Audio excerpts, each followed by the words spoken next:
them safety in numbers.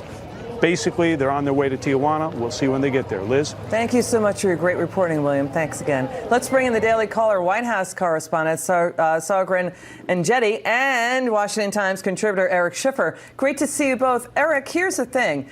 The military cannot solve the problem. Congress can. Congress has the authority to close those loopholes that incentivizes illegal border crossers, right? Yeah, no question. And Congress, despite, I think, the best interests of the president and many Republicans, won't do that. It's not going to happen. Democrats don't want to see that happen. They'd be alienating their base, despite the fact that they can't also be seen as too soft. So what will really get this done is policy, but it's not going to happen. So you're forced to bring in the military. I think you should bring in FEMA so that we can process them, get them through the system, do some education on what it takes to make them a legitimate legal citizen, and have the military there as backup. But wait, they need to apply to be a citizen from their home country and not endanger children by marching to the border, right? Agreed. Okay. Right. But at the same time, we're going to have them there. So we should educate them, I think, and show the world, again, and remind them of what the policy really should be. Saagar, here, what do you make of the idea of an executive order to seal and shut the border? Because Senator Dianne Feinstein reportedly told President Obama he does have the broad authority here to regulate the border back in 2014. What do you make of that idea?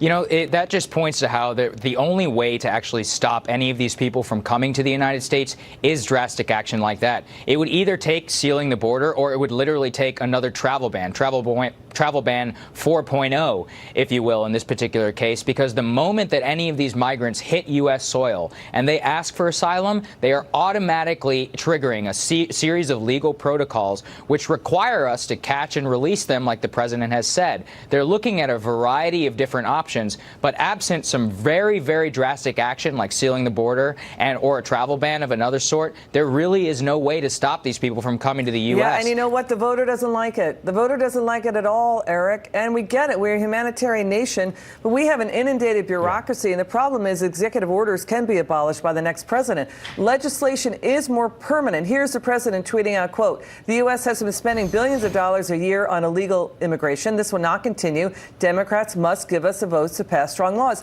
Here's the thing, Eric. Now the Democrats are saying it's racist to talk about the caravan. That's not the issue. It's about border security, right, Eric? That they were for is 5 years ago.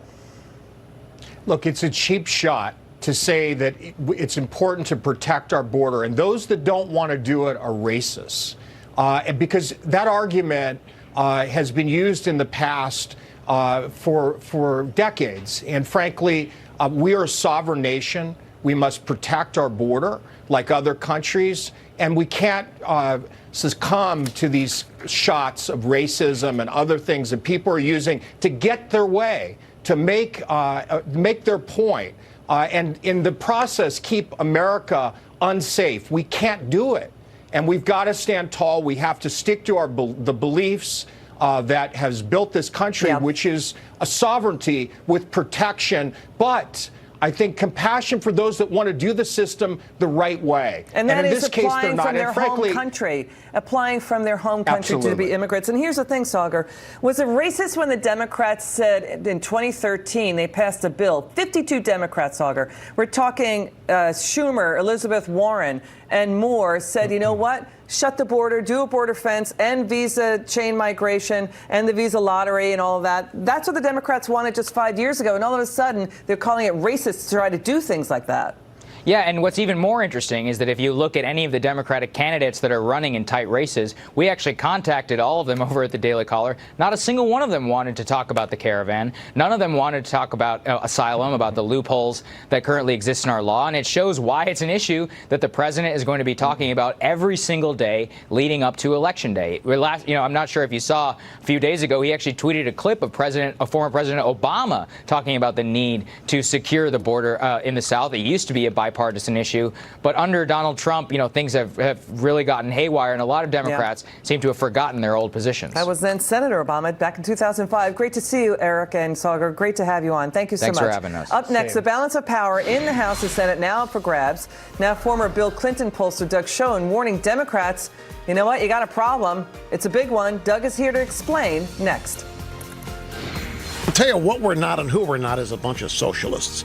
And we are not and never have been a nation that uses